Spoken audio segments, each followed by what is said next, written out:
Hello friends, जय हिंद, वंदे मातरम। Welcome back to our YouTube channel.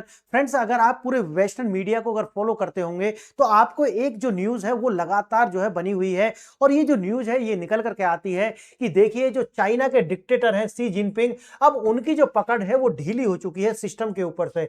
अच्छा, ये आप कहेंगे कि देखिए वेस्टर्न मीडिया तो चाइना को लेकर के इस तरह की खबर छापता रहता है। देखिए, ऐसा नहीं होता कि आग बिना लगे ही धुआं होता हो। अगर ज्यादा नहीं तो कम ये जो इशू है वो लगातार चाइना के अंदर बना हुआ है।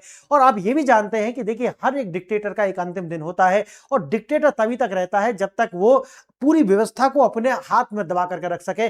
जैसे ही पकड़ ढीली होती है वो निकल करके बाहर चले जाते हैं। और देखिए, सीआईए हो या फिर डीप स्टेट हो, सीआईए हो या फिर डीप स्टेट हो, इन दोनों की जो है पैठ लगातार अमेरिका के अंदर बन रही है। और ये मैं नहीं कह रहा हूं, अगर आप इनका ग्लोबल टाइम्स देखेंगे कि जो चाइना की सरकार का अपना ही एक माउथ पीस है, वो बिल्कुल इनका न्यूज़पेपर है। आप सोचिए, वो भी ये कहता है कि जो भी ये जो जर्नल्स थे, इनको जिस तरीका से अपने ही घरों में कैद किया गया, इनको हटाया गया, वो इसलिए हटाया गया था क्योंकि ये सीआईए के साथ में उनकी जो क्रिटिकल इंफॉर्मेशन है उसको शेयर कर रहे थे, इसलिए हटाया गया। अगर ये एक्सेप्ट कर लेते हैं और खुद इनका जो ग्लोबल टाइम्स इसको एक्सेप्ट करता है, तो फिर आप वेस्टर्न मीडिया पर इसका जो घड़ा है वो नहीं फोड़ सकते कि वेस्टर्न मीडिया ऐसा कर रहा है। नहीं, आइए देखते हैं आज इसके अंदर कि ये जो पकड़ है वो ढीली हो क्यों रही है और ऐसा कौन सा डेटा है कि ये तो दिखाता है कि शी जिनपिंग जो है एज ए डिक्टेटर अब उनके पास ज्यादा समय नहीं है। आइए देखते हैं।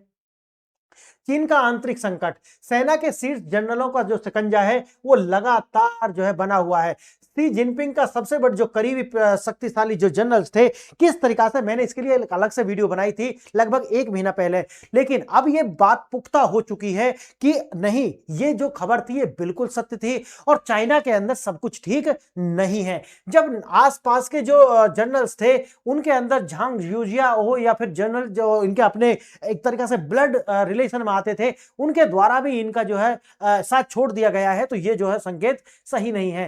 शी जिनपिंग की व्यक्तिगत महत्वाकांक्षा जो है उसको लेकर के, यानी कि शी जिनपिंग जब तक जिंदे रहेंगे तब तक वो वहां के जो है डिक्टेटर बनकर रहना चाहते हैं। और साथ ही एक उनकी और है कि ताइवान पर वो हमला करना चाहते हैं, जबकि जो जनरल्स हैं वो दोनों ही बातें नहीं चाहते। वो ये भी नहीं चाहते कि शी जिनपिंग हमेशा जो है लीडर है, क्योंकि उनका भी तो समय है, उनको भी तो बनना है। इसीलिए उनकी ये जो बगावत है वो देखने के लिए मिलती है। और ताइवान के मुद्दे पर जैसा कि आप जानते हैं कि अमेरिका जो है वो ताइवान को लेकर के चाहता है कि वो अपने आप एक स्टेट है। और इसीलिए आपने देखा होगा कि अब अमेरिका के अंदर उनकी अपनी एम्बेसीज जो हैं उनको मान्यता दी गई है व्हाइट हाउस के द्वारा। अब देखिए, 30% जो है, एक और आता है कि देखिए 30% जो हिस्सेदारी थी वो रियल एस्टेट की थी चाइना की जीडीपी के अंदर। लेकिन अब ये क्या है, जो रियल एस्टेट बनाए गए थे, इन्होंने सोचा था कि हम इसके अंदर पैसे लगाएंगे और फिर ये जो जीडीपी ग्रोथ करने वाला है, लेकिन इसके अंदर आ चुका है रिसेशन। यानी कि आज पूरी तरीका से अगर आप देखोगे, गूगल करके पढ़ोगे कि भूतिया बिल्डिंग जो है चाइना के अंदर कितनी सारी खाली पड़ी हुई है। और लोग ये जो डेटा है पूरा ये दिखाता है कि देखिए, चाइना के अंदर जो ग्रोथ है वो इसके अंदर नेगेटिव है, किसके अंदर, रियल एस्टेट के अंदर। और चाइना कहता है कि हमारी जो जीडीपी है, यानी कि चाइना की जीडीपी 5% से ग्रो कर रही है, लेकिन आंकड़े ये बताते हैं कि -2% जो है, यानी कि डाउन जा रही है इनकी जीडीपी इस तरीका से। अब सोचिए कि 30% जिसका योगदान हो, किसका, 30% रियल एस्टेट का योगदान जीडीपी में, अगर ये कोलैप्स करेगा तो जीडीपी ज्यादा चलेगी नहीं। मैंने बताया था कि इनका जो अभी अनएम्प्लॉयमेंट रेट जो है वो बहुत ज्यादा हाई जा रहा है। इसको लेकर के चाइना ने कार्य किया है, जैसे विलेजों के अंदर जाकर के वो जैसे हमारे यहाँ पे चलाते थे ना गांधी जी, तो उस तरीका का गांवों में ही जो रोजगार देने का प्रयास किया है। लेकिन मुझे लगता नहीं है कि ये ज्यादा जो है पर्याप्त होने वाला है, उसके लिए अलग से वीडियो लेकर के आऊंगा। देखिए, इंडो पैसिफिक में बढ़ता तनाव, चीन के खतरे को देखते हुए जापान अपना रक्षा बजट लगातार बढ़ा रहा है। और आपने देखा होगा कि ताइवान के द्वारा लगभग अभी जो है $11 बिलियन के जो है रक्षा संबंध सौदे जो है वो अभी अमेरिका के साथ किए गए हैं। तो सोचिए कि दोनों के जो दोनों देश हैं, और याद रखना इस बात को कि चाइना का जो सबसे लेटेस्ट जो फाइटर जेट है उसको भी इंटरसेप्ट किया हुआ है ताइवान के द्वारा। और इसकी, मैं नहीं इसे कह रहा हूं, जाकर के देखिए पूरी दुनिया के अंदर इन्होंने इसकी जो इंटरसेप्ट करके लॉक लॉक करके उसका स्क्रीनशॉट पूरी दुनिया के अंदर भेजा था। और ये चाइना ने जो है कितना ह्यूमिलिएशन का पल था, उस बात को शायद 1 से 1.5 महीना हुआ है, मैंने उसके लिए वीडियो बनाया था उस समय पर।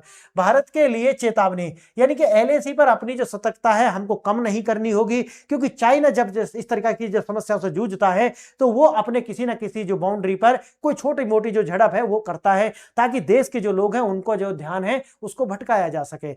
देखते हैं आगे इसको, और मैं अब इसके अंदर देखते हैं जैसे पीएलए में भूकंप है, और पीएलए के अंदर जैसे मैंने बताया कि उनके जो जांग यूजिया नाम के जो जनरल है, ऐसे लियाजियाई जो है वो आज तक भी क्या है, लापता है। यानी कि इनको कहां भेज दिया गया है बिल्कुल पता नहीं चल रहा है।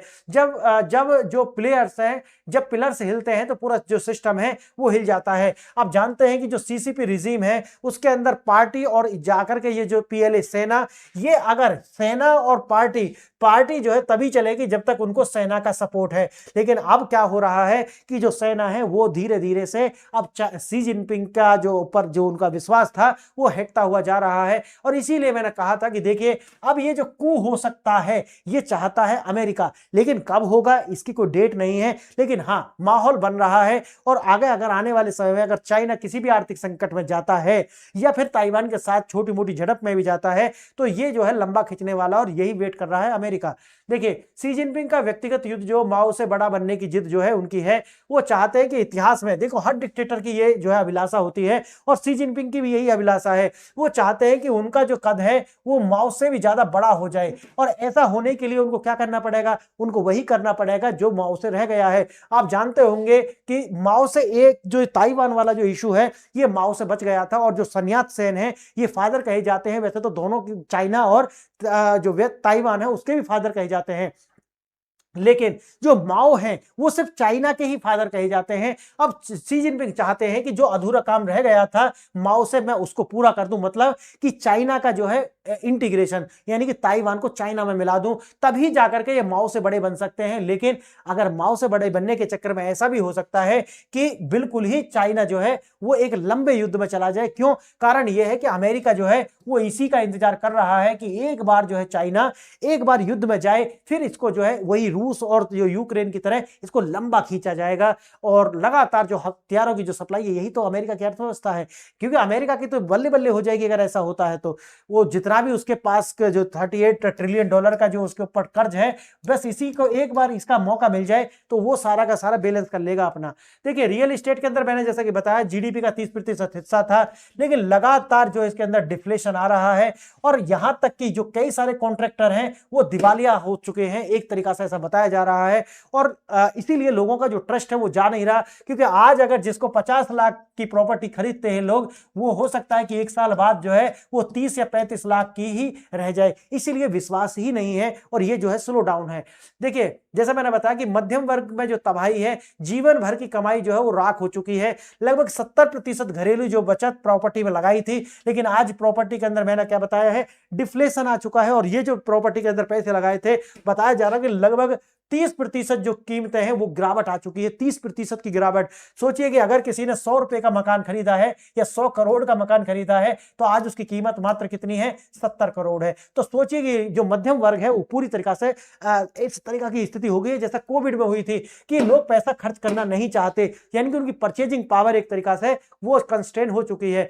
300 प्लस बैंक जो है वो गायब हो चुके हैं या फेल हो चुके हैं। और मैंने आपको बताया था कि जो इलेक्ट्रिकल व्हीकल जो इनका एक प्रोजेक्ट है वो भी एक तरीका से असफल होता हुआ दिखाई पड़ रहा है। कारण है कि इसके लिए आ गए हैं हाइड्रोजन फ्यूल। आप जानते होंगे हाइड्रोजन सेल्स के विषय में, तो हाइड्रोजन सेल जो है उस पर विकास अब दुनिया कर रही है। अब इलेक्ट्रिकल व्हीकल जो है वो एक ऑप्शन रह गया है, ना कि अब मजबूरी है। आगे देखेंगे आंतरिक विद्रोह का डर, यानी कि जैसा कि मैंने बताया कि जैसे जो तियाननमेन चौक हुआ था, आप जानते होंगे, वहां तो इन्होंने, क्योंकि उस टाइम पे किसी तरह की सैटेलाइट्स नहीं थी या फिर किसी तरह का सर्वेलेंस नहीं था, लेकिन अगर ये तियाननमेन चौक जो है, आप जाकर गूगल करके पढ़ना कि जो स्टूडेंट प्रोटेस्ट कर रहे थे उनके ऊपर ये जो टैंकर हैं इनसे उनको कुचल दिया गया था चाइना के द्वारा, तो वो जो तियाननमेन चौक है वो घटना है। ये सोचते हैं कि ऐसा हम कर पाएंगे, लेकिन ये जो है वो होगा नहीं। अब जो बच्चे आएंगे भी ना रोड पर, तो वो जैसे ईरान के अंदर अंदर हुआ है ना क्रांति, उस तरीका की क्रांति होगी। और मेरा मानना है कि अगर ये होता है, अमेरिका बिल्कुल इसी का इंतजार कर रहा है, यानी कि CIA और जो डीप स्टेट है वो चाइना के अंदर यही कराने का प्रयास कर रहे हैं। और ये अगर ये होता है, और ये हो क्यों रहा है बताइए, क्योंकि अब जो है जो सी जिनपिंग है उनकी जो पकड़ है वो कमजोर होती जा रही है। और या कहिए कि ये इसकी वजह से कमजोर हो रही है, या उनकी पकड़ कमजोर है, इसलिए ये सारा घटनाक्रम जो है वो लगातार हो रहा है। सी जिनपिंग का अंतिम लक्ष्य 2027 है। उनका मानना है कि देखिए, अगर मुझे माओ से तुंग से ज्यादा बड़ा बनना है तो मुझे क्या करना पड़ेगा, इंटीग्रेशन करना पड़ेगा, और उसके लिए जो ताइवान है उसको अटैक करना पड़ेगा। अगर ताइवान को अटैक करता है तो वही है एक जो इनके द्वारा एक जो है युद्ध की नीति लाए थे कि 72 घंटे के अंदर अंदर जो है ये पूरा युद्ध करके निपटा देंगे। लेकिन समस्या ये है कि आप निश्चय करके जा सकते हो 72 घंटा का, लेकिन युद्ध में जाना आपकी मर्जी है, लेकिन लौटना ये आपकी मर्जी नहीं है। उसके बाद तो जो अमेरिका की प्रॉक्सी है, ताइवान हो गया, उधर जापान हो गया, साउथ कोरिया हो गया, ये सारे के सारे इनके पीछे पड़ जाएंगे, समझिए इस बात को। तो इसलिए चाइना को जो है जो भी कार्य करेगा वो उसके बाद में हो सकता है कि चाइना का जो पॉलिटिकल सिस्टम है पूरी तरीके से बदल जाए, यानी कि जो डिक्टेटरशिप है ये बिल्कुल खत्म हो जाए, और हो सकता है कि डेमोक्रेसी की ओर चाइना बढ़ जाए। अगर देखेंगे चीन को अंदर से तोड़ने की साजिश जो है लगातार हो रही है।